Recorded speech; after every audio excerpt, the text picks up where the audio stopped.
Hello and welcome to my YouTube channel. तो हमने higher order partial differential equation की series start की थी। उसमें से हमने homogeneous linear partial differential equation को कैसे सॉल्व करते हैं वो सब देखा था।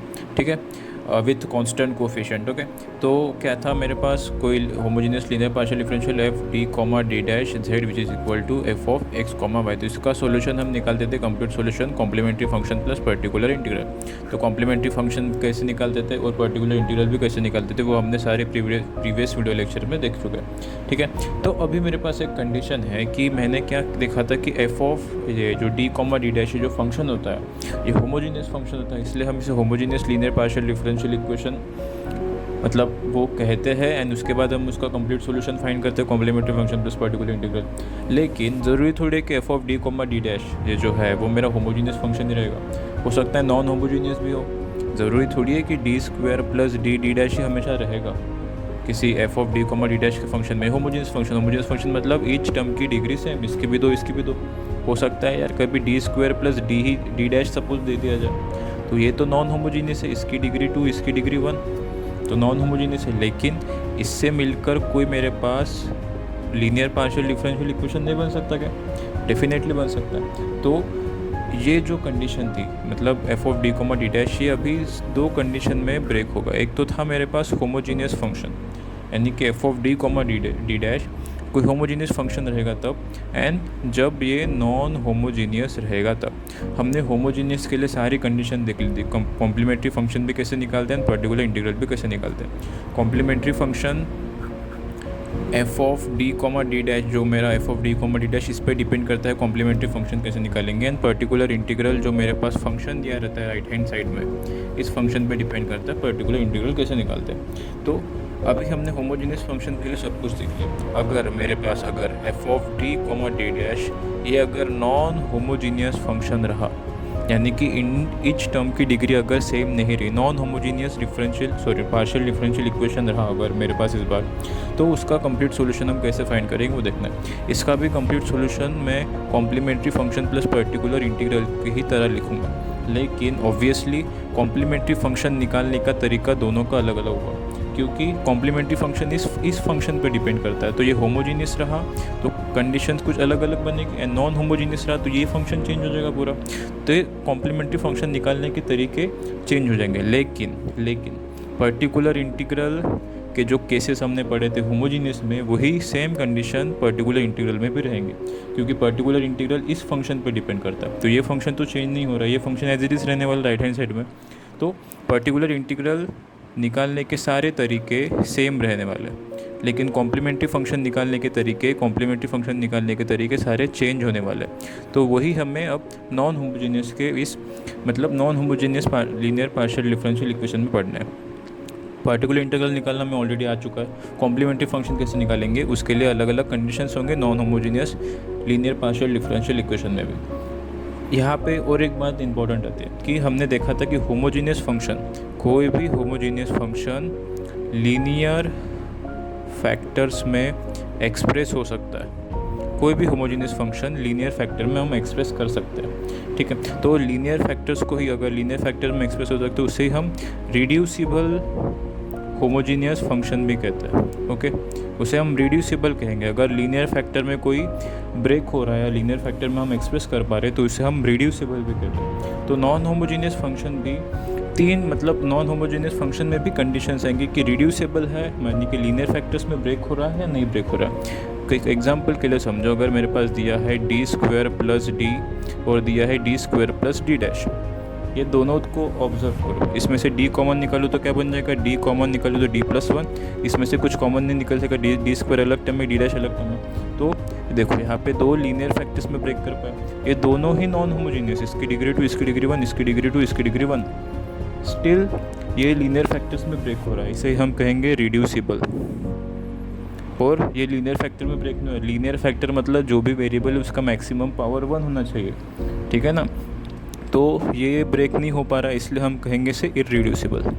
रिड्यूसिबल का अपोजिट इरिड्यूसिबल, ओके। तो सो नॉट रिड्यूसिबल वगैरह ऐसा कुछ मत बोलना, रिड्यूसिबल इरिड्यूसिबल। तो D square plus D dash मैं लीनियर फैक्टर में ब्रेक नहीं कर पा रहा हूँ, और डी स्क्वायर प्लस डी को मैं D into D plus one in दो लीनियर फैक्टर्स में ब्रेक कर पा रहा हूँ। दोनों में डिफरेंस है, ठीक है।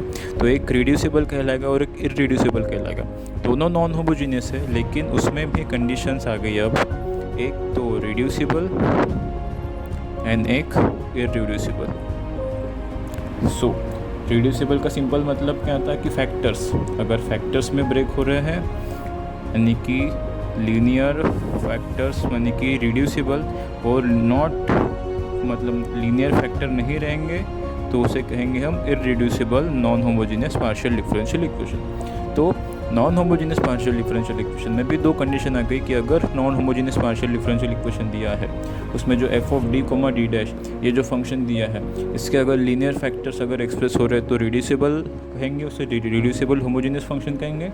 अगर लीनियर फैक्टर नहीं हो रहे तो उसे हम non linear irreducible homogeneous function कहेंगे। तो रिड्यूसिबल के लिए भी कॉम्प्लीमेंट्री फंक्शन निकालने के अलग तरीके होंगे, एंड इरिड्यूसिबल में भी कॉम्प्लीमेंट्री फंक्शन निकालने के अलग तरीके होंगे। Particular integral same as it is homogeneous के लिए जैसे लिया था वैसे ही पर्टिकुलर इंटीग्रल इधर भी होगा, लेकिन सिर्फ कॉम्प्लीमेंट्री फंक्शन निकालने के तरीके अलग अलग होंगे। तो irreducible non homogeneous linear partial differential equation के लिए कॉम्प्लीमेंट्री फंक्शन कैसे निकालेंगे, सबसे पहले हम ये देखेंगे। इधर साइड पहले रिड्यूसिबल की बात करेंगे हम, किसी और वीडियो लेक्चर में हम इरिड्यूसिबल के ऊपर बात करेंगे कि इरिड्यूसिबल में कॉम्प्लीमेंट्री फंक्शन कैसे फाइंड करेंगे। तो अभी ज़रा फोकस करो रिड्यूसिबल पे। तो सपोज मेरे पास दिया है reducible non homogeneous linear partial differential equation, ठीक है। कोई मेरे पास लीनियर पार्शियल डिफरेंशियल इक्वेशन है with constant coefficient, non homogeneous भी है और रिड्यूसिबल भी है, यानी कि ये एक इस टाइप का केस। तो रिड्यूसिबल का मतलब क्या होता है, लीनियर फैक्टर्स। तो ज़रा मुझे ऑब्जर्व मतलब कुछ बताओ कि लीनियर फैक्टर्स किस तरीके से किस टाइप में हो सकते हैं। यहाँ पे वेरिएबल्स कौन से मेरा मेन कौन से डी और डी डैश, तो ये डी और डी डैश की टर्म में लीनियर फैक्टर्स एक्सप्रेस होने वाला है। तो कौन से कंडीशन बन सकते हैं, ज़रा ऑब्जर्व करके दिखाओ। कि देखो एक कंडीशन ऐसे, एक लीनियर फैक्टर ऐसा हो सकता है कि A D plus minus B D dash plus minus C where C कोई कांस्टेंट है, ए बी सी कोई कांस्टेंट है। एक तो लीनियर फैक्टर इस फॉर्म में हो सकता है, यानी कि डी और डी डैश दोनों जो मेन टर्म्स है, दोनों जो वेरिएबल्स है वो दोनों प्रेजेंट हो सकते हैं। कांस्टेंट तो रहेगा ही रहेगा तो अच्छी बात है, नहीं रहेगा तो और भी अच्छी बात है। दोनों लीनियर फैक्टर, तो दोनों जो वेरिएबल्स है डी और डी डैश दोनों प्रेजेंट हो सकते हैं। एक कंडीशन ये बन सकती है। एक कंडीशन क्या बन सकती है कि सिर्फ डी प्रेजेंट हो, पॉसिबल है ना भाई, ये भी लीनियर फैक्टर ये भी लीनियर फैक्टर। तो हो सकता है कि डी डैश की टर्म ना हो लेकिन still it is a linear factor. यहाँ पे डी डैश की टर्म है क्या गई, still it is a linear factor. यहाँ पे भी डी डैश की टर्म है, still it is a linear factor, okay. एक कंडीशन ये भी बन सकती है। और एक कंडीशन क्या बन सकती है कि कहीं पे डी की टर्म ना हो, still it is a linear factor. तो लीनियर फैक्टर में तीन कंडीशंस आ सकती है कि दोनों एक तो वेरिएबल्स प्रेजेंट हो, या फिर कोई एक वेरिएबल में डी प्रेजेंट हो, एक वेरिएबल में डी डैश की टर्म में कोई वेरिएबल हो उसमें लीनियर फैक्टर, तो एक कंडीशन वो बनेगी। तो तीन इस तरीके से हम लीनियर फैक्टर्स लिख सकते हैं। ये सिर्फ बेसिक आइडिया समझाने के लिए बता रहा हूँ। ए बी सी वगैरह प्लस माइनस ऐसा कुछ रोल रहेगा नहीं, हम जब एक्चुअल में पढ़ेंगे, सिर्फ समझाने के लिए कि इस तरीके से लीनियर फैक्टर्स बनेंगे। एग्जाम्पल के लिए बोलना है कि सपोज एक्स और वाई दो वेरिएबल है, तो लीनियर फैक्टर क्या क्या बन सकते हैं, so X plus Y plus two ऐसा भी बन सकता है, एक्स माइनस टू ये भी लीनियर फैक्टर है, और वाई प्लस थ्री ये भी लीनियर फैक्टर है। इन तीनों को लीनियर फैक्टर करेंगे ना, इस लीनियर फैक्टर में दोनों वेरिएबल प्रेजेंट है, इसमें एक प्रेजेंट है, still they are linear factors. तो इस तरीके से तीन कंडीशंस बनेगी। तो इसी तीन कंडीशंस के ये तीन लीनियर फैक्टर्स है। तो इन्हीं तीन लीनियर फैक्टर के अकॉर्डिंग हम अब देखेंगे कॉम्प्लीमेंट्री फंक्शन कैसे बनेंगे। तीन ही मैक्सिमम केसेस पॉसिबल है, ओके। तो तीन ही केसेस के लिए कॉम्प्लीमेंट्री फंक्शन कैसे निकालना है वो हमने देखना है। तो ये अगर दोनों वेरिएबल प्रेजेंट है उसके लिए हमने एक थ्योरम पढ़ना है, जो थ्योरम 1 नाम दे देंगे, थ्योरम आगे पढ़ते हैं। एंड अगर ये सिर्फ डी डैश अगर प्रेजेंट रहा तो उसके लिए एक और थ्योरम दिया है, यानी कि इसकी डी डैश अगर प्रेजेंट रहा तो उसके लिए एक सॉल्व करने की, कॉम्प्लीमेंट्री फंक्शन फाइंड करने के लिए अलग से थ्योरम है, अलग से स्टेप है, अलग से मेथड है, ओके। इसका क्या फिर बीच वाले का, देखो इस कंडीशन में डी और डी डैश में जो दिया है इसमें कॉम्प्लीमेंट्री फंक्शन हम फाइंड करेंगे। कुछ भी टर्म रहा उसमें सिंपली क्या करना है, डी डैश का कोफिशिएंट इसको 0 बना देना है। तो जो 0 बनाएंगे ए डी प्लस माइनस सी, यानी कि जब सिर्फ डी प्रेजेंट रहेगा तो उसके लिए कॉम्प्लीमेंट्री फंक्शन की वैल्यू फाइंड निकाल सकते हैं, ठीक है। लेकिन डी डैश की जब सिर्फ डी डैश प्रेजेंट रहेगा तो उसके लिए अलग से थ्योरम बना है, उसके लिए अलग से कॉम्प्लीमेंट्री फंक्शन कैसे फाइंड करेंगे वो बताया गया। तो थ्योरम 1 और थ्योरम 2 दो थ्योरम पढ़ेंगे, ठीक है। अभी कंटिन्यू करते हुए देखते हैं कि non homogeneous linear partial differential equation है उसमें भी रिड्यूसिबल रहा तो उसके लिए कॉम्प्लीमेंट्री फंक्शन आप कैसे फाइंड करेंगे, ओके। तो कॉम्प्लीमेंट्री फंक्शन क्या होता है, मतलब ये कॉम्प्लीमेंट्री फंक्शन की डेफिनेशन क्या होती है कि F of D comma D dash Z become equal to F of X comma Y दिया रहा। तो जब if F of X comma Y become equal to 0 होता है देन जो F D comma D dash into Z become equal to, ये भी तो एक पार्शियल डिफरेंशियल इक्वेशन ही है ना। तो इसका जो सॉल्यूशन बनेगा, इसका जो सॉल्यूशन रहेगा वही मेरा कॉम्प्लीमेंट्री फंक्शन रहेगा। तो reducible non homogeneous linear partial differential equation के लिए कॉम्प्लीमेंट्री फंक्शन मुझे फाइंड करना है। तो रिड्यूसिबल था यानी कि लीनियर फैक्टर्स थे। तो लीनियर फैक्टर में हमने पहला फैक्टर क्या देखा था कि A D plus minus B D dash plus minus C, इस तरीके से था एक लीनियर फैक्टर, ओके, जिसमें डी और डी डैश दोनों ये टर्म्स होंगे। लेकिन यहाँ पे हम इस तरीके से नहीं लिखेंगे, सिर्फ मैंने समझाने के लिए लिखा था। तो हम कौन सा फैक्टर देखेंगे, D minus M D dash minus alpha, कुछ भी डिफरेंस नहीं रहेगा। जो लीनियर फैक्टर होना है वो तो होगा ही किसी भी फॉर्म में, लेकिन हम इसके अकॉर्डिंग कॉम्प्लीमेंट्री फंक्शन डिराइव करने वाले हैं, इसके अकॉर्डिंग कॉम्प्लीमेंट्री फंक्शन डिराइव करने वाले हैं। कुछ भी नहीं करना, सिर्फ जो भी मतलब नॉन होमोजेनियस रिड्यूसिबल फैक्टर दिया होगा, लीनियर फैक्टर दिया होगा, उसको सिर्फ इन टर्म्स से कंपेयर करना है। अगर प्लस डी डैश के साथ कोई प्लस का कोफिशिएंट रहा तो उसे माइनस एम से कंपेयर करना है, माइनस एम से इक्वेट करना है। कोई प्लस में कांस्टेंट रहा तो उसे माइनस अल्फा से इक्वेट करना है, सिंपल, ठीक है। तो हम इसके लिए, इस फैक्टर के लिए हम कॉम्प्लीमेंट्री फंक्शन कैसे निकालते हैं वो देखते हैं, ठीक है। तो ये लीनियर फैक्टर है तो यहाँ पे लीनियर फैक्टर लिख देता हूँ मैं, D minus M D dash minus alpha Z become equal to F of X comma Y. तो सबसे पहले कॉम्प्लीमेंट्री फंक्शन निकालना है तो F of X comma Y को 0 होना पड़ेगा। तो फाइनली मेरे पास बचेगा क्या, D minus M D dash minus alpha Z become equal to 0। यहाँ पे बताना भूल गया कि एम और अल्फ़ा कोई कांस्टेंट रहेंगे, कोई भी रियल नंबर हो सकता है, ओके। अब ये बन गया। तो ये ऑब्जर्व करो, ये है क्या, डी की वैल्यू क्या होती है, भूल तो नहीं कि डी की वैल्यू होती है del by del X and D dash की वैल्यू कितनी होती है डेल बाय डेल वाई। तो ये फर्स्ट ऑर्डर का ही तो पार्शियल डिफरेंशियल इक्वेशन बन गया है। फर्स्ट ऑर्डर का कैसे सॉल्व करते हैं हमने पढ़ा था, हम कोशिश कर सकते हैं कैसे सॉल्व करते हैं, ट्राई करते हैं भाई। देखो तो थोड़ा सिंप्लीफाइड कर लेते हैं, क्या हो जाएगा, del Z by del X minus M del Z by del Y minus alpha Z become equal to 0। सही लिखा मैंने। तो del Z by del X को ही हम स्मॉल पी से डिनोट करते हैं, minus M del Z by del Y को स्मॉल क्यू से डिनोट करते हैं, इक्वल टू अल्फा जेड। ये तो भूलने के स्मॉल क्यू को del Z by del Y and small P को del Z by del X से डिनोट करते हैं, ठीक है। तो ये किस फॉर्म में दिख रहा है, आप मतलब किस फॉर्म में दिख रहा है, P P plus Q Q become equal to R. First order linear partial differential equation हमने इसी फॉर्म में पढ़ा था। इसको कैसे सॉल्व करते हैं, लैग्रेंजस इक्वेशन से सॉल्व करते हैं, लैग्रेंजस ऑक्सिलरी इक्वेशन बनाएंगे, फिर सॉल्व करेंगे, इसका सॉल्यूशन फाइंड करते थे, ओके। तो इस फॉर्मेट में दिख रहा है। तो इसमें पी की वैल्यू कितनी है, कैपिटल पी की वैल्यू कितनी है 1, P into P capital P की वैल्यू 1 है, कैपिटल क्यू की वैल्यू कितनी है माइनस एम और आर की वैल्यू कितनी है अल्फा जेड, ठीक है। तो इस फॉर्मेट में मतलब यानी कि first order linear partial differential equation के फॉर्म में है। इसे हम लैग्रेंजस मेथड से सॉल्व करते हैं। तो लैग्रेंजस इक्वेशन क्या होता है मेरे पास, auxiliary equation D X by P which is equal to D Y by Q which is equal to D Z by R. तो वैल्यूज पुट करो, D X by P, P की value 1, D Y by Q की value कितनी है minus है, D Z by R की value कितनी है अल्फा जेड, ओके। तो उठा लो दो रेशोज, सबसे सिंपल कौन से दिख रहे हैं, पहले 2 ही रेशो दिख रहे हैं, उठा लो। तो इन दोनों को कंसिडर करता हूँ मैं कि consider D X by 1 which is equal to D Y by minus है। डायरेक्ट इंटीग्रेट कर दो, वेरिएबल सेपरेट है, एम तो कोई कांस्टेंट है, तो कितना आ जाएगा, X is equal to minus 1 by M into Y plus C1। M से मल्टीप्लाई कर दो तो M X plus Y is equal to C1 into M. M भी कांस्टेंट C1 भी कांस्टेंट, तो इन दोनों को मिला के मैं C1 ही नाम दे दूँ, कोई चलेगा। तो फाइनली क्या हो जाएगा, C1 की वैल्यू कितनी हो गई, y प्लस mx। समझ में आएगा ना, m इंटू C1, ये एक तो कोई कांस्टेंट ही बनने वाला, तो इसे C1 ही नाम देते जाए, कोई और ना C2 C3 ना नाम देते, C1 ही नाम दे, कोई कांस्टेंट ही तो कोई फ़र्क नहीं पड़ेगा। तो ये मेरे पास पहला सॉल्यूशन आ गया, जिसे मैं इसे इक्वेशन 1 नाम दे देते थे, इस लीनियर पार्शियल डिफरेंशियल इक्वेशन को इसे हम नाम देते थे सेकंड। ओके, तो अभी मैं और दो कौन से रेशो उठा सकता हूँ, देखो यहाँ से इन दो में से तो फर्स्ट और थर्ड रेशो भी इजीली सॉल्व कर सकते हैं। तो क्या हो जाएगा, कंसिडर करता हूँ मैं dx/1 which is equal to dz/α/z। So alpha को इधर भेज दो, तो alpha dx is equal to dz/z बचेगा यहाँ पे। सो फाइनली इंटीग्रेट तो कितना हो जाएगा, ये alpha x is equal to ये कितना हो जाएगा log z, कांस्टेंट रहेगा तो इसे इसकी टर्म में लिख देते हो, तो minus log of C2 consider किया, कुछ गलत किया, कांस्टेंट है भाई, मेरी मर्जी, कुछ भी कंसिडर कर सकता हूँ मैं।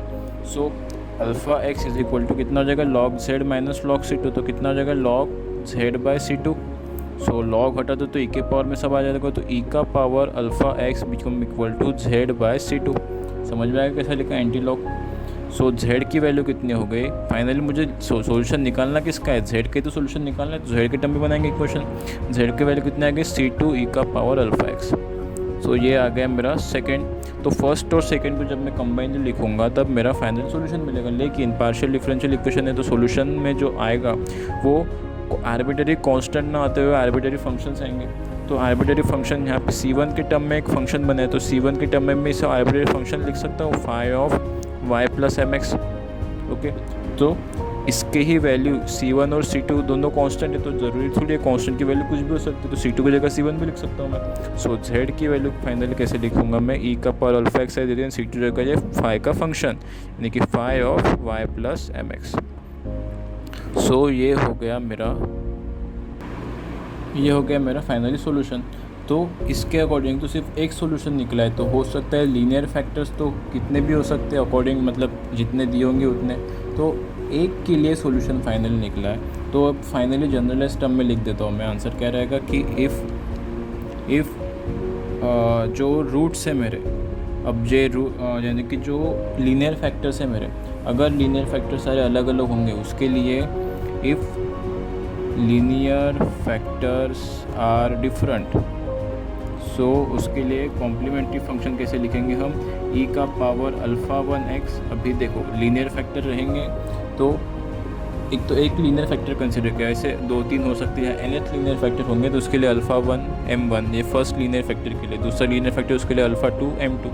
ऐसे ही इसलिए मैंने लिखा कि फर्स्ट लीनियर फैक्टर के लिए alpha 1x phi of y plus m1x, दूसरा अगर लीनियर फैक्टर होगा तो उसके लिए अलग से कॉम्प्लीमेंट्री फंक्शन फाइंड करेंगे, एडिशन में लिखेंगे एक थ्रू आउट डी, मतलब कि पर्टिकुलर क्वेश्चन के लिए, पर्टिकुलर गिवन जो पार्शियल डिफरेंशियल इक्वेशन दिया होगा नॉन होमोजेनियस उसके लिए। सो ये एक लीनियर फैक्टर होगा तो उसके लिए कॉम्प्लीमेंट्री फंक्शन ऐसे निकालेंगे, दूसरा दिया होगा e का power alpha 2 into x phi of y plus m2 into X plus up to so on, कितना जाएगा फाइनली e का power alpha n into x phi of y plus mn into X. So इस तरीके से हम complementary function find करेंगे if linear factors are different. हो सकता है भाई लीनियर फैक्टर सेम भी हो जाए, तो सेम होगा तो क्या हो जाएगा, if linear factors are same, तो उसके लिए क्या करेंगे, कॉम्प्लीमेंट्री फंक्शन e का पावर लीनियर फैक्टर सेम है तो अल्फ़ा की भी वैल्यू सेम रहेगी, m की भी वैल्यू सेम रहेगी, तो e का पावर अल्फ़ा x तो एज इट इज़। अब जितने भी लीनियर फैक्टर सेम रहेंगे, अगर दो लीनियर फैक्टर सेम रहे तो देखो पहला टर्म तो एज इट इज़ ऐसा रहेगा y plus mx, linear factor same है तो अल्फ़ा की भी वैल्यू सेम, m की भी वैल्यू सेम रहेगी, इसलिए मैंने अल्फ़ा 1 अल्फ़ा 2 नहीं लिखा, m1 m2 नहीं लिखा, सिर्फ अल्फ़ा और m लिखा है। फर्स्ट टर्म अगर दो लीनियर फैक्टर सेम रहे तो उसके लिए सेकेंड टर्म जब लिखूंगा तो इसको x से मल्टीप्लाई करके लिखेंगे phi of y plus mx। अगर तीन सेम रूट्स है, सेम लीनियर फैक्टर है तो इसे x स्क्वायर से मल्टीप्लाई करके लिखेंगे phi of y plus mx up to so on nth root जितने सेम होंगे उस अकॉर्डिंग x से मल्टीप्लाई करेंगे, x के एक पावर से। यहाँ पे फर्स्ट टर्म था तो x का पावर 0 से मल्टीप्लाई किया, सेकंड टर्म था तो x का पावर 1 से मल्टीप्लाई किया, थर्ड टर्म था तो x का पावर 2 से मल्टीप्लाई किया। जैसे nth टर्म होगा तो x का पावर n-1 से मल्टीप्लाई करेंगे। इस तरीके से अगर सेम लीनियर फैक्टर्स है उसके लिए लिखेंगे, और बाकी के अगर सेम के साथ और भी डिफरेंट है तो डिफरेंट के लिए इस तरीके से लिखेंगे और इससे एडिशन में लिखते जाएंगे। तो इस तरीके से हम नॉन होमोजीनियस रिड्यूसिबल के लिए कॉम्प्लीमेंट्री फंक्शन फाइंड करते हैं इस तरीके से। तो अभी देखो, तो हमने क्या पढ़ा कि रिड्यूसिबल रहा non homogeneous partial differential equation, उसमें लीनियर फैक्टर इस तरीके से रहा d minus alpha D dash, d minus M D dash minus alpha, इस तरीके से लीनियर फैक्टर रहा। तो उसके लिए डिफरेंट अगर लीनियर फैक्टर से तो कॉम्प्लीमेंट्री फंक्शन कैसे फाइंड करेंगे, अगर सेम रहा तो कॉम्प्लीमेंट्री फंक्शन कैसे फाइंड करेंगे। तो ये तो एक लीनियर फैक्टर था। दूसरा लीनियर फैक्टर क्या बन सकता है जिसमें d डैश की टर्म ही ना हो, सिर्फ d माइनस अल्फ़ा अगर ही रहा, d माइनस अल्फ़ा इस फॉर्मेट में अगर लीनियर फैक्टर रहा। हमने 3 लीनियर फैक्टर के टाइप देखे थे ना, a d plus minus b d dash plus minus c, एक दूसरा देखा था a d plus minus c, तीसरा देखा था b d dash plus minus c।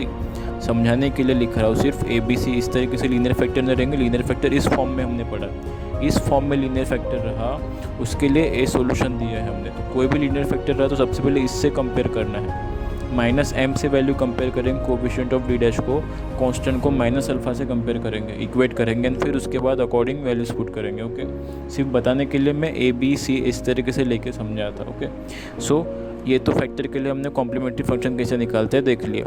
ये फैक्टर रहा तो क्या करेंगे, इस फैक्टर में देखो डी माइनस अल्फ़ा, सिंपली क्या करेंगे कि जहाँ जहाँ डी डैश का कोफिशिएंट कितना एम, सो इफ़ एम की वैल्यू अगर 0 हो जाए तो कॉम्प्लीमेंट्री फंक्शन क्या बन जाएगा, इसमें e का पावर अल्फ़ा 1x, m की वैल्यू 0 हो गई, यानी कि m ये तो एक रूट था, तो जो भी जितने भी रूट्स होंगे सब में तो m1 m2 m3 सब 0 हो जाएंगे। सो यहाँ पे that is m1 up to m2 up to m3 up to mn सब की वैल्यू 0 हो जाएगी। सो m 0 इंटू सिर्फ y बचेगा, तो 5 और यहाँ पे एक लिखना भूल गया कि सारे 5 के फंक्शन अलग अलग होंगे, तो 5 5 2 अप टू 5n रहेगा इस कंडीशन के लिए।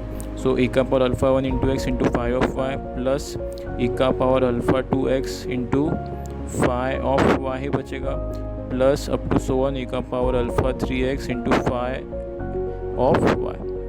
इस तरीके से लिखेंगे, इस तरीके कॉम्प्लीमेंट्री फंक्शन लिखा जाएगा।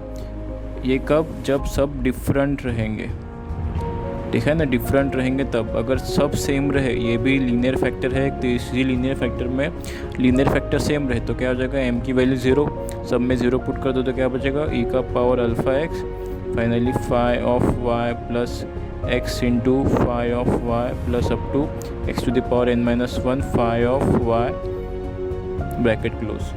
सो जब कब रहेगा, सेम रहेगा, तो उसके लिए कॉम्प्लीमेंट्री फंक्शन की वैल्यू इस तरह फाइंड करेंगे। सिंपली कुछ नहीं करना है, जो भी कॉम्प्लीमेंट्री फंक्शन मैंने इस फैक्टर के लिए देखा वहाँ m की जगह 0 पुट कर देना है। इस तरीके से अगर लीनियर फैक्टर रहा तो m की जगह 0 क्यों पुट कर दे, क्यों यहाँ पे d डैश का कोफिशिएंट नहीं है, d डैश की टर्म नहीं, तो d डैश का कोफिशिएंट कितना था, -m था, तो m की जगह सिर्फ 0 पुट कर दिया, जो complementary function as it is मैंने लिख दिया m की वैल्यू 0 पुट करने के बाद। सो इस तरीके से 2 फैक्टर्स के लिए हमने लीनियर कॉम्प्लीमेंट्री फंक्शन कैसे निकालते हैं वो देखा, कब d minus M D dash minus alpha के लिए और d माइनस अल्फ़ा के लिए। तो अभी थर्ड देखना है, ये 2 तो हो गए। अब थर्ड, अगर इस तरीके से लीनियर फैक्टर दिया रहा, उसके लिए कॉम्प्लीमेंट्री फंक्शन की वैल्यू कैसे फाइंड करते हैं वो देखते हैं। तो हमें देखना है कि नॉन होमोजीनियस रिड्यूसिबल, इसमें से हम 2 फैक्टर्स देख चुके हैं। थर्ड फैक्टर देखते हैं कि अगर लीनियर फैक्टर इस फॉर्म में रहा, m d dash plus alpha, m d dash plus alpha. देखो हमने फर्स्ट में कैसा देखा था, d minus M D dash minus alpha, इस तरीके से देखा था। तो इसके अकॉर्डिंग मैंने कॉम्प्लीमेंट्री फंक्शंस की वैल्यू फाइंड की थी, ठीक है। तो अब d डैश के टर्म में इस तरीके से रहेगा, इसके अकॉर्डिंग मैं कॉम्प्लीमेंट्री फंक्शन की वैल्यू फाइंड करूँगा। तो अगर ऐसा कुछ टर्म दिया रहा है इस फॉर्म में, लीनियर फैक्टर मतलब होगा जिसमें सिर्फ d डैश की टर्म प्रेजेंट होगी और कोई कांस्टेंट होगा, तो इसके साथ मुझे कंपेयर करना है, इसके साथ मुझे इक्वेट करना है, एंड उसके अकॉर्डिंग m की वैल्यू और अल्फ़ा की वैल्यू में फाइंड करूँगा। ओके, तो ये ध्यान में रखना, दोनों प्रेजेंट रहे तो मुझे इससे कंपेयर करना है, उसके अकॉर्डिंग मैंने कॉम्प्लीमेंट्री फंक्शन को डिराइव किया था। ये ना अगर डी डैश की टर्म सिर्फ प्रेजेंट रहे तो इसके अकॉर्डिंग मैं कॉम्प्लीमेंट्री फंक्शन निकालने वाला हूँ। तो जो भी आएगा लीनियर फैक्टर तो इससे इक्वेट करूँगा मैं। ओके, सो कॉम्प्लीमेंट्री तो z become equal to F of X comma Y. इस तरीके से रहेगा मेरा अभी linear non homogeneous linear partial differential equation. तो कॉम्प्लीमेंट्री फंक्शन निकालना है मुझे, तो F of X comma Y को 0 होना पड़ेगा। तो M D dash plus alpha z become equal to 0। Same जैसे सॉल्व किया था वैसे सॉल्व करेंगे। तो एम डी की वैल्यू डी डैश की वैल्यू कितनी होती है, del Z by del Y plus alpha Z become equal to 0। So M del Z by del Y plus equal to इधर भेज दो तो माइनस अल्फ़ा जेड। तो ये भी किस फॉर्म में दिख रहा है मुझे, P plus Q become equal to R. यहाँ पे पी की टर्म नहीं है तो सिंपली पी का टर्म नहीं है, लेकिन कैपिटल पी की वैल्यू 0 कंसिडर कर सकता मैं। सो इससे अगर इससे और इससे इक्वेट कर देंगे तो इससे पी की वैल्यू कितनी मिल रही है, 0। पी की वैल्यू 0 तभी तो स्मॉल पी की वैल्यू, ये पूरा टर्म 0 बन गया ना। क्यू का तो टर्म है यहाँ पे del Z by del Y. तो कैपिटल क्यू की वैल्यू कितनी होगी, एम, और आर की वैल्यू कितनी होगी, माइनस अल्फ़ा जेड। ये बात समझ में आ गई क्या? ओके, सो अभी इसे कैसे सॉल्व करेंगे, D X auxiliary equation D X by 0 D Y by M which is equal to D Z by minus alpha Z. इन दो रेशो को पहले इक्वेट कर लेते, तो कंसिडर किया मैंने इन दो रेशोज़ को।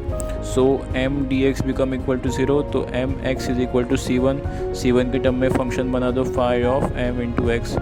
तो एक सोल्यूशन मेरा ये मिल गया। दूसरा कौन सा कंसिडर कर सकते हैं, इन दोनों रेशो कंपेयर कर ले, तो D Y by M which is equal to D Z by minus alpha into Z. Minus alpha को इधर भेज दो तो minus alpha by M D Y which is equal to D Z by Z. तो by integrating क्या हो जाएगा, minus alpha by M Y is equal to log Z minus of log of C2। ठीक है ना, ये log C2 कोई constant है, मैंने according to situation minus log C2 consider कर दिया। तो minus alpha by M Y which is equal to log of ये जेड बाई C2 आ जाएगा। एंटी लॉग ले लो तो ई का पावर में सारी टर्म आ जाएगी, तो ई का power minus alpha by M into Y alpha by M into Y which is equal to Z by C2। तो जहाँ से जेड की वैल्यू कितनी मिल गई, तो जेड की वैल्यू कितनी मिल जाएगी, C2 इंटू ई का power minus alpha by M into Y. तो ये मेरा सेकेंड सोल्यूशन बन गया। तो फर्स्ट और सेकेंड सोल्यूशन को कंबाइनली लिखूंगा तो मेरा जो जनरल था उसका सोल्यूशन मिल जाएगा, जो general linear partial differential equation था non homogeneous. So z become equal to C2 की जगह ये इस फंक्शन को लिखना है, तो phi of M X E का power minus alpha by M into Y. और अच्छे से लिखना है तो ई का power minus alpha by M को पहले लिख दो, तो phi into M X, phi of M X. तो ये मेरा सोल्यूशन आ गया कॉम्प्लीमेंट्री। यही मेरा सॉल्यूशन था और यही सॉल्यूशन रहेगा कॉम्प्लीमेंट्री फंक्शन की वैल्यू। जब M D dash plus alpha इस तरीके से लीनियर फैक्टर होगा, डी डैश के टर्म में कोई लीनियर फैक्टर होगा उसके लिए, तब कॉम्प्लीमेंट्री फंक्शन की वैल्यू इस तरीके से लिखेंगे। ओके, ये तो एक टर्म था, और लीनियर टर्म्स रहेंगे तो एडिशन में उसके अकॉर्डिंग बढ़ते जाएंगे। उसके अकॉर्डिंग अल्फ़ा 1 M1 आता जाएगा, दूसरा टर्म रहा तो अल्फ़ा 2 M2 आता जाएगा, अल्फ़ा 3 M3 आता जाएगा, एंड सो ऑन कंटिन्यू करेंगे। ओके, कन्फ्यूजन ना इसलिए नीचे लिखे देता हूँ मैं कि अगर डिफरेंट रहे बहुत सारे लीनियर फैक्टर इसी तरीके से, यानी कि M D dash plus alpha इस टाइप से, तो z कितना लिखूँगा, ई का power minus alpha 1 M1 y into phi 1 into M1 into X plus E का power minus alpha 2 by M2 y phi 2 of M2 into X up to so one E का power alpha n minus alpha n by Mn y phi n of Mn into X. इतना कुछ जाता ही नहीं भाई, मैं बोलता मतलब सिर्फ एक ही लीनियर टर्म रहेगा, एक ही लीनियर फैक्टर रहेगा, इतना कुछ लिखने की ज़रूरत भी नहीं पड़ती। फिर भी इन जनरल में लिखना है तो इसलिए लिख दे रहे हैं। डिफरेंट रहेंगे तब, अगर सब सेम रहेंगे तो क्या सिंपली ई का power minus alpha by M into Y, and जितने टर्म्स रहेंगे सेम तो इसके according phi of M X, 2 रहेंगे तो एक्स से सेकेंड टर्म्स को एक्स से मल्टीप्लाई करूँगा मैं, 3 रहेंगे तो एक्स स्क्वायर से मल्टीप्लाई करूँगा, तो nth रहे तो x का power n-1 phi of M X. समझ में आएगा ना, nth टर्म रहेगी तो उसके लिए n-1 से x का पावर n-1 से मल्टीप्लाई करूँगा। फर्स्ट टर्म है तो x का पावर 0 से, सेकंड टर्म है तो x का पावर 1, थर्ड टर्म है तो x फोर्थ, nth टर्म है तो x का पावर n-1 से। सेम फॉर जो d minus M D dash minus alpha इस लीनियर फैक्टर के लिए जैसे सॉल्व किया था उसी तरह इसके लिए भी कॉम्प्लीमेंट्री फंक्शन के वही कंडीशंस, मतलब कि उसी तरह लिखा है मैंने। सेकेंड फैक्टर को x से मल्टीप्लाई, थर्ड फैक्टर को x स्क्वायर से multiply and so on. So different रहेंगे तब एंड सेम रहेंगे तब। इतना कुछ पढ़ने की ज़रूरत ही नहीं पड़ती, सिर्फ फर्स्ट टर्म या सेकेंड टर्म तक ही याद रखोगे ना, इतना ही नफ़ा है, क्योंकि इतने बड़े बड़े लीनियर फैक्टर्स के टर्म में कोई भी पार्शियल डिफरेंशियल इक्वेशन नहीं देता। हायर ऑर्डर भले ही पढ़ते, लेकिन थर्ड ऑर्डर या फोर्थ ऑर्डर के ऊपर हम पार्शियल डिफरेंशियल इक्वेशन वैसे भी पूछे नहीं जाते। तो हायर ऑर्डर इन जनरल हमें पढ़ना पड़ता है, इसलिए पढ़ते हैं, वही है सब कुछ। इसलिए सिर्फ एक दो टर्म तक ही याद रखो, ये सिर्फ ये मेन फार्मूला याद रखो। और जो फर्स्ट लीनियर फैक्टर था उसके लिए भी हमने किस तरीके से फाइनल सॉल्यूशन निकाला था, क्या निकाला था, z is equal to E का power alpha X phi of Y plus M X. बस इतना ही याद रखना ज़रूरी है। इतना भी याद रहा ना, इसके लिए और इसके लिए M D dash plus alpha, इसके लिए ये वाला सॉल्यूशन, ये वाला सॉल्यूशन, तो बस इतना भी काफ़ी है। कॉम्प्लीमेंट्री फंक्शन आप इजीली फाइंड कर सकते हो। अब मिक्स करते हैं, कुछ एग्जाम्पल सॉल्व करते हैं, 2 एग्जाम्पल सॉल्व करते हैं। कॉम्प्लीमेंट्री फंक्शन, सिर्फ कॉम्प्लीमेंट्री फंक्शन फाइंड करेंगे, पर्टिकुलर इंटीग्रल आपको निकालना आता है, प्रीवियस वीडियो लेक्चर में सारी प्रैक्टिस कर चुके हैं। ओके, तो कॉम्प्लीमेंट्री फंक्शन के 2 क्वेश्चन सॉल्व करते हैं एंड इस वीडियो को एंड करते हैं। ओके, अभी हम 2-3 प्रॉब्लम्स देखते हैं। Complementary function plus particular integral, दोनों कॉम्प्लीमेंट्री फंक्शन और पर्टिकुलर इंटीग्रल दोनों की प्रैक्टिस कर लेते हैं। ओके, सो सबसे पहले देख लेते थे कि हमने क्या क्या पढ़ा था। लीनियर फैक्टर यानी कि non homogeneous reducible linear partial differential के लिए पढ़ रहे थे। रिड्यूसिबल में लीनियर फैक्टर आएंगे, तो लीनियर फैक्टर कौन से पढ़े थे, D minus M D dash minus alpha and D minus alpha and और तीसरा कौन सा फैक्टर पड़ा था, तीसरा फैक्टर था M D dash minus alpha. Okay, so इसके ही हम ये वाला डिराइव करेंगे। तो इसके लिए z का फंक्शन यानी कॉम्प्लीमेंट्री फंक्शन कैसे लिखते थे, z मतलब ही सॉल्यूशन, उसका ही मतलब सॉल्यूशन ही कॉम्प्लीमेंट्री फंक्शन के बराबर होता है, जो कि हमने देखा था। कॉम्प्लीमेंट्री फंक्शन कैसे लिखेंगे, ई का power alpha X and phi of Y plus M x. Okay, and इसके लिए कैसे लिखा था कॉम्प्लीमेंट्री फंक्शन, ई का power minus alpha by M into x phi of M into X, इस तरीके से लिखा था। ठीक है, तो ये याद होना चाहिए, ये सिर्फ एक ही ये याद रखो। बाकी अगर जितने नंबर ऑफ़ लीनियर फैक्टर रहेंगे उसके अकॉर्डिंग लिख सकते हैं। कॉमन इक्वल रहे लीनियर फैक्टर तो x से मल्टीप्लाई करते हैं, बाकी सब आपको पता है, हमने अभी सब कुछ पढ़ा है। तो एक एग्जांपल लेते हैं। एग्जांपल क्या दिया है, देखो, एग्जांपल क्या दिया है, D minus D dash minus 1 into D plus D dash into Z is equal to E का पावर 2x प्लस वाई। सो यहाँ से दिख रहा है मुझे क्लियरली लीनियर फैक्टर्स में मल्टीप्लाई करके ही ऑलरेडी दे चुके हैं, और ये नॉन होमोजीनियस भी है, क्योंकि -1 से मल्टीप्लाई करेंगे तो डिग्री 1 आनी है, तो नॉन होमोजीनियस भी है। सो इसका सॉल्यूशन हमें फाइंड करना है। तो कॉम्प्लीमेंट्री फंक्शन कैसे फाइंड करेंगे, देखो, इसके लिए एक फंक्शन कॉम्प्लीमेंट्री फंक्शन आ गया, इसके लिए एक कॉम्प्लीमेंट्री फंक्शन आ गया। तो ये दोनों किस टाइप में है, या डी और डी डैश दोनों प्रेजेंट है, दोनों इस टाइप के लीनियर फैक्टर्स है। तो सबसे पहले इसके लिए देखते हैं, कंपेयर इससे करना है, क्योंकि इसके लिए ये फॉर्मूला है कॉम्प्लीमेंट्री फंक्शन का। तो इससे पहले कंपेयर करेंगे। कन्फ्यूजन हो रहा हो तो रफ में साइड में लिख सकते हो, क्या D minus M D dash minus alpha को किससे कंपेयर करना है हमें, D minus D dash minus 1। So M की वैल्यू कितनी है 1 और अल्फ़ा की वैल्यू कितनी है 1। सो इसके अकॉर्डिंग कॉम्प्लीमेंट्री फंक्शन कितना आ जाएगा, एम की जगह 1 पुट कर दो एंड अल्फ़ा की जगह 1 पुट कर दो। तो इसके लिए कॉम्प्लीमेंट्री फंक्शन कैसे लिखूंगा मैं, ई का पावर अल्फ़ा एक्स, अल्फ़ा की वैल्यू 1 यानी कि सिर्फ एक्स बचेगा, and phi of Y plus M x, m की वैल्यू 1 तो सिर्फ एक्स आ जाएगा।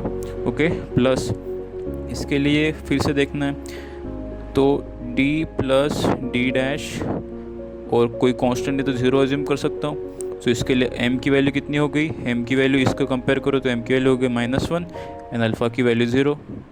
समझ में आया ना, ये कंपेयर करना थोड़ा मतलब कभी कभी कन्फ्यूजन हो जाता है, तो रफ़ में ऐसे लिख के ही कंपेयर करके देखो, नहीं तो कन्फ्यूजन होगा तो सिली मिस्टेक्स होगी, सो भारी पड़ता है काफ़ी। सो m की वैल्यू -1 एंड अल्फ़ा की वैल्यू 0, तो यहाँ पुट कर देते हैं, अल्फ़ा की वैल्यू 0 तो क्या हो जाएगा, ई का पावर 0 एंड फाई 1 नाम दे देते इसे phi 2। So y plus M x, y plus m की value -1, so y minus x. ये तो मेरा कॉम्प्लीमेंट्री फंक्शन होगा, और लिख लेता हूँ ई का power x phi 1 of y plus X, E का पावर 0 मतलब 1 plus phi 2 y minus x. ये तो हो गया मेरा complementary function. This is my complementary function की वैल्यू। पर्टिकुलर इंटीग्रल भी निकालना है मुझे। पर्टिकुलर इंटीग्रल फॉर्मूला है 1/d minus D dash minus 1 and d plus D dash E का पावर 2x प्लस वाई। तो ई का पावर 2x प्लस वाई को ई का पावर x प्लस वाई से कंपेयर करो तो a की वैल्यू कितना आ गई 2 एंड b की वैल्यू 1। तो d की जगह 2 पुट कर दूंगा, d डैश की जगह 1 पुट कर दूंगा, तो पर्टिकुलर इंटीग्रल कितना आ जाएगा 1/d की जगह 2 एंड d डैश की जगह 1, तो 2 माइनस 1 एंड 2 प्लस 1 इंटू ई का power 2x plus Y as it is. तो पर्टिकुलर इंटीग्रल भी मेरा कितना आ गया ई का पावर 2x प्लस वाई, नीचे में 2 माइनस 2 0 हो रहा है ये, तो 0 इंटू 2 प्लस 1 यानी कि it's a case of failure. तो केस ऑफ फेल्यूर में हम क्या करते हैं कि जो नीचे का जो टर्म रहता है उसको d से डेरिवेट करते हैं, विथ रिस्पेक्ट टू d से डेरिवेट करते हैं एंड ऊपर x से मल्टीप्लाई करेंगे। तो केस ऑफ फेलियर में क्या करेंगे, पर्टिकुलर इंटीग्रल जो है उसको सबसे पहले नीचे जो भी ब्रैकेट है उसको खोल दो अभी। तो d से मल्टीप्लाई करेंगे जगह d square plus D D dash, minus d से मल्टीप्लाई करेंगे तो minus D D dash minus D dash square minus D dash into ई का power 2x plus Y as it is. समझ में आ गया। तो ये और ये टर्म तो कैंसिल आउट हो गए। सो अभी फिर से लिख लेते हैं ई का पावर 2x प्लस वाई, नीचे में कितना हो जाएगा D square minus D dash square minus D dash. ठीक है, पर्टिकुलर इंटीग्रल फाइंड करना है। सो अभी डेरिवेट करेंगे क्योंकि केस ऑफ फेलियर बन रहा था, तो डेरिवेट करेंगे विथ रिस्पेक्ट टू डी। हमने सारे केसेस पर्टिकुलर इंटीग्रल होमोजीनियस के केस में सब पढ़े, वही सेम करना है। सो पर्टिकुलर इंटीग्रल कितना होगा x से मल्टीप्लाई और नीचे d से डिवाइड, तो डी स्क्वायर का 2d, डी डैश स्क्वायर का 0 आ जाएगा, माइनस डी का -1 और डी डैश का फिर से 0, तो इंटू ई का पावर 2x प्लस वाई। अभी फिर से a की वैल्यू 2 है, b की वैल्यू 1, डी की जगह 2 पुट कर देंगे, डी डैश की जगह 1 पुट कर देंगे, डी डैश की टर्म ने तो d की वैल्यू सिर्फ 2 पुट कर दो यहाँ पे। तो पर्टिकुलर इंटीग्रल क्या बनेगा x इंटू ई का पावर 2x प्लस वाई, नीचे में d की वैल्यू 2 पुट करने के बाद 2 to the 4 - 1 3। तो फाइनली पर्टिकुलर इंटीग्रल कितना आ गया x/3 इंटू ई का power 2x plus y. So particular integral भी निकल गया, कॉम्प्लीमेंट्री फंक्शन भी निकल गया। तो कंप्लीट सॉल्यूशन लिख देंगे हम complementary function plus particular integral लिख लेना आप। ठीक है, सो इस तरीके से सॉल्व करेंगे। सिर्फ मेरा कॉम्प्लीमेंट्री फंक्शन इंपॉर्टेंट था, उसके लिए ये जो लीनियर फैक्टर्स है उसके अकॉर्डिंग कॉम्प्लीमेंट्री फंक्शन के फॉर्मूला सब पता होना चाहिए। d minus M D dash minus alpha रहा तो कॉम्प्लीमेंट्री फंक्शन कैसे लिखते हैं ई का power alpha x phi of Y plus M x, and m D dash minus alpha रहा तो उसके लिए कॉम्प्लीमेंट्री फंक्शन लिखते हैं ई का power minus alpha by M into x phi of M X. So उसके लिए हमने ये देखा, और एक एग्जाम्पल देखते और अच्छे से क्लियर होगा। ओके, और एक एग्जांपल देखते हैं, लेकिन मैं फिर से एक बार फॉर्मूले से लिख देता हूँ कि d minus M D dash minus alpha रहा तो उसके लिए कॉम्प्लीमेंट्री फंक्शन लिखते हैं ई का power alpha x phi of Y plus M x. कोई d की टर्म रहेगी तो सिर्फ कॉम्प्लीमेंट्री फंक्शन में m की जगह 0 पुट कर देंगे, सॉल्व करेंगे। और अगर थर्ड, ये तो फर्स्ट फैक्टर था, थर्ड फैक्टर रहा कौन सा m d dash minus alpha, तो उसके लिए कॉम्प्लीमेंट्री फंक्शन लिखते हैं ई का power minus alpha by M into x phi of M x. Okay, याद रहना चाहिए, इसलिए फिर से एक बार लिख रहा हूँ। क्वेश्चन क्या दिया है अभी फिर से देखो। अभी क्वेश्चन दिया है कि d minus 3d dash minus 2 का square into d minus 1 z which is equal to E का पावर y। सो इस तरीके से मेरे पास non homogeneous reducible linear partial differential equation with constant coefficient दिया हुआ है। तो इसका मुझे कंप्लीट सॉल्यूशन फाइंड करना है। कंप्लीट सॉल्यूशन फाइंड करेंगे हम complementary function plus particular integral से। सो कॉम्प्लीमेंट्री फंक्शन देखते हैं। इस टर्म के लिए कॉम्प्लीमेंट्री फंक्शन देखो ये स्क्वायर मतलब क्या, यही टर्म फिर से एक बार रिपीट होने वाली है, तो रिपीटेड की केस आएगी इस बार, यानी कि दो लीनियर फैक्टर सेम है। तो रिपीटेड में क्या करते थे अल्फ़ा की, देखो इसको पहले कंपेयर कर लेते हैं, यहाँ से कितना हो जाएगा d minus 3d dash minus 2 को d minus M D dash minus alpha से कंपेयर को, ये रफ वर्क है मतलब पूरा। ठीक है, m की वैल्यू 3 एंड अल्फ़ा की वैल्यू 2 आ गई।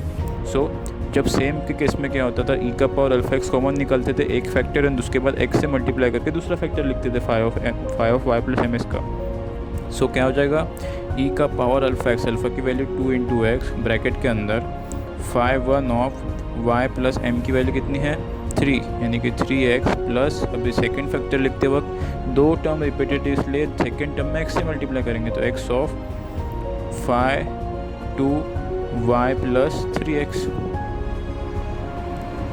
Okay, bracket close. तो ये हो गया मेरा कॉम्प्लीमेंट्री फंक्शन सिर्फ इस टर्म के लिए। उसके बाद एडिशन में क्या आ जाएगा, d-1 भी है। तो d-1 मतलब इसी केस में देखो, इसी केस में जो d-1 तो m की वैल्यू 0 पुट कर दो यहाँ पे, क्योंकि d-1 फैक्टर जिसमें d डैश की टर्म नहीं, तो m की वैल्यू 0 पुट कर देंगे तो कॉम्प्लीमेंट्री फंक्शन क्या बनेगा, देखो कॉम्प्लीमेंट्री फंक्शन बन जाएगा e⁻α x phi of m की वैल्यू 0 यानी कि सिर्फ y बचेगा।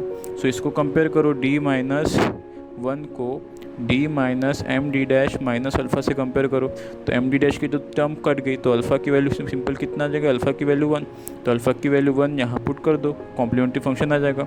सो e⁻α x यानी कि सिर्फ x बचेगा एंड फाई 3 ऑफ y। समझ में आ गया कैसे लिखा मैंने। सो ये हो गया मेरा कॉम्प्लीमेंट्री फंक्शन के लिए। सिर्फ इतना ही इंपॉर्टेंट है कॉम्प्लीमेंट्री फंक्शन में, और ये फॉर्मूले से आपको लर्न होना। देखो d-1 का जब फैक्टर आता है तो सिंपली सिर्फ d-m(d') इस केस में हमने कॉम्प्लीमेंट्री फंक्शन निकालना जैसे सीखा था, सिर्फ उसमें m की वैल्यू 0 पुट करना है, क्योंकि d' का कोई टर्म नहीं रहता इस केस में d-1 के लीनियर फैक्टर में। सो m की वैल्यू 0 पुट करने के बाद जो कॉम्प्लीमेंट्री फंक्शन बनेगा उसमें सिर्फ अल्फ़ा की वैल्यू ढूंढनी है मुझे, तो अल्फ़ा की वैल्यू कितनी आ गई, 1 आ गई थी। इससे कंपेयर किया मैंने, अल्फ़ा की वैल्यू 1 आ गई थी, तो अल्फ़ा की वैल्यू 1 पुट कर दी, तो e⁻x बचेगा इंटू फाई ऑफ y। इस तरह कॉम्प्लीमेंट्री फंक्शन फाइंड करेंगे। पर्टिकुलर इंटीग्रल निकालना बहुत आसान हो जाएगा, 1/d-3d' - 2 का square and d-1 into e⁻y। e⁻x plus by से कंपेयर करो तो a की वैल्यू कितनी दिख रही है, 0 एंड b की वैल्यू 1। e⁻x प्लस by से कंपेयर करेंगे तो a की वैल्यू 0 एंड b की वैल्यू 1, तो a की वैल्यू 0 से d की वैल्यू 0 पुट करते हो, d' की वैल्यू 1 पुट करेंगे।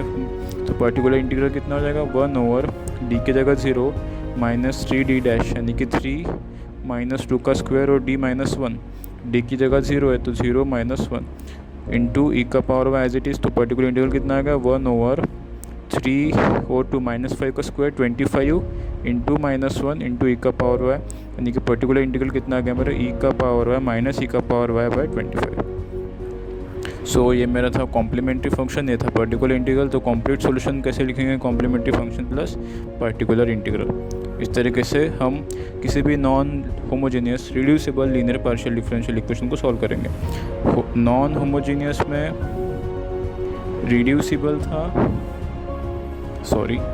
रिड्यूसिबल एंड सेकंड केस था नॉन रिड्यूसिबल, इररिड्यूसिबल, मुझसे भी गलती हो गई, इररिड्यूसिबल। ठीक है, तो रिड्यूसिबल के लिए हमने 3 लीनियर फैक्टर्स देखे, तो उन 3 लीनियर फैक्टर्स के लिए कॉम्प्लीमेंट्री फंक्शन कैसे फाइंड करते थे हमने देखा। तो इररिड्यूसिबल अगर रहा इस बार, इररिड्यूसिबल यानी कि लीनियर फैक्टर्स इस बार नहीं रहेंगे, तो उसके लिए हम कॉम्प्लीमेंट्री फंक्शन कैसे फाइंड करेंगे ये नेक्स्ट वीडियो लेक्चर में देखेंगे। पर्टिकुलर इंटीग्रल के दोनों के लिए केसेस सेम रहेंगे, इन दोनों केसेस होमोजीनियस में जैसे निकाले थे पर्टिकुलर इंटीग्रल वैसे ही as it is non homogeneous में भी वैसे ही पर्टिकुलर इंटीग्रल की वैल्यू हम फाइंड करेंगे। सो मिलते हैं नेक्स्ट वीडियो लेक्चर में, तब तक के लिए अपना ख्याल रखिए। जय हिंद, बाय।